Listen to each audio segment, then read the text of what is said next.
qaabka kulli ay ugu timi ka sheekaynayo waa garanaysan waa anti kasabkeedu ah xaraan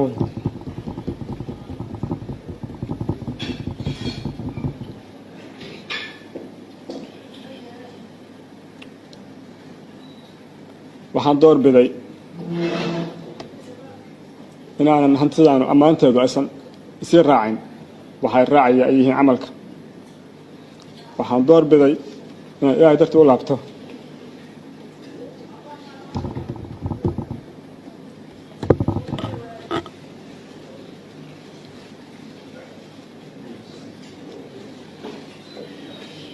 alxamdulilah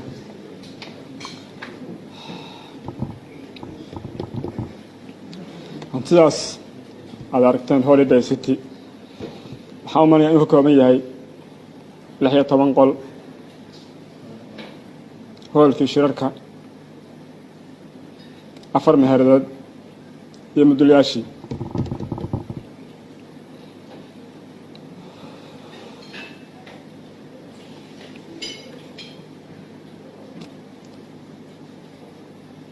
meel badan bay soo madhay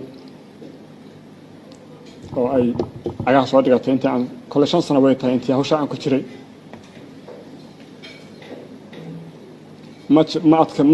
ma sahlanayn kolley in dadku ila qaataan inaan hata intaa laga tegin xataa waa la yiri quraan ku saar waa waalantahay alxamdulilah halku iyagu waxay bidayeen ninkii shalay firfircoonaayo hawshan ku dhiranaa maanta inuu yiraahdo iyadoo inta baan ka tagaya waxba ka siiya bal horta waxa ogaada bay ka aadanaya alxamdulilah way la qaateen hooyo tol walaal ehl saaxiib intuba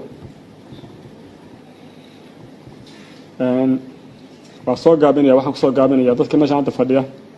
aanan kala magacaabi karin oo aan wada garanayo waxaan markhaati ka dhigayaa hantidaas inaan uga tagay ilaahay dartiis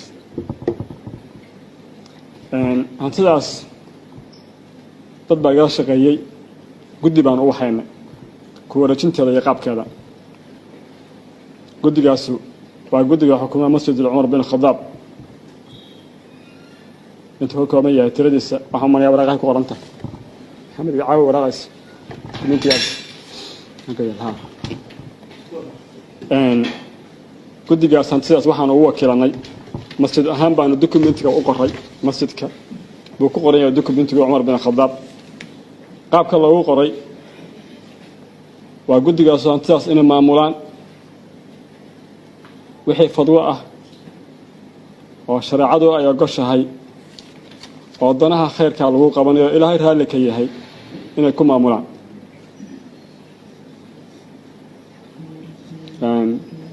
iyaga waxaan leeyahay مسؤولية قادين الله يدفعه dadka meesha soo qayb galay oo ehelka tolka culimada leh dhamaanteen dambigeena Allah dhaafo waxaan rabaa marka idinkoo arkaya inaan dokumentiga markhaatiga ka noqotaan inaan ku wareejiyo masjidka Umar bin Khadaab gudigiis oo gudoomiye u yahay Cabdinuur kan waa sabrologi weeye guriga waa sabrologi guriga waxaan filayaa ogaanshaha dawladda iyo codkii aan bixiyay ee qaabkii dawladda aan ku baxshayna waxaan filayaa inuu kan yahay waa isaga halkan waa nootayadii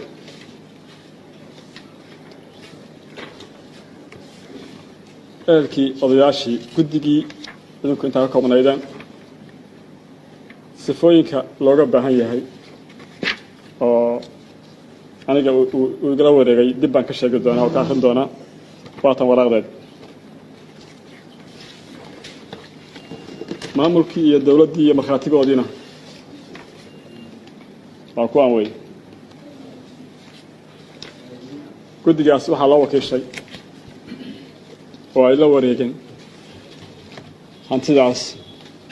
sidii loogu maamuli lahaa kitaabka munasalka iyo sunnaha nabiga calayhi salaatu wassalaam wax shuruuda waxaan ku xiraa umaanaya kuwa isagu uu leeyahay oo dee hantiyihii lagu lahaayo sida nexom waa laga bedelay nawaako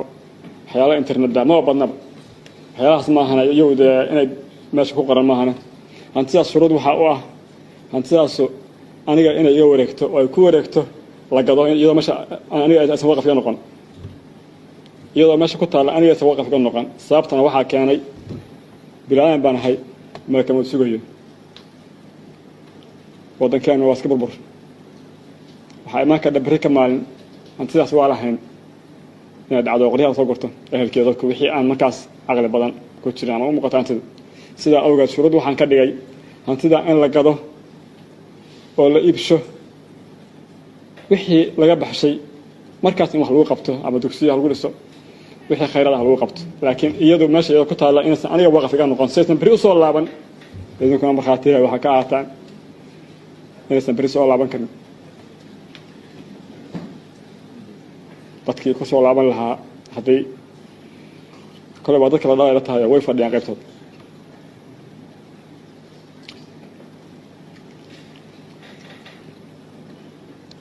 guddiga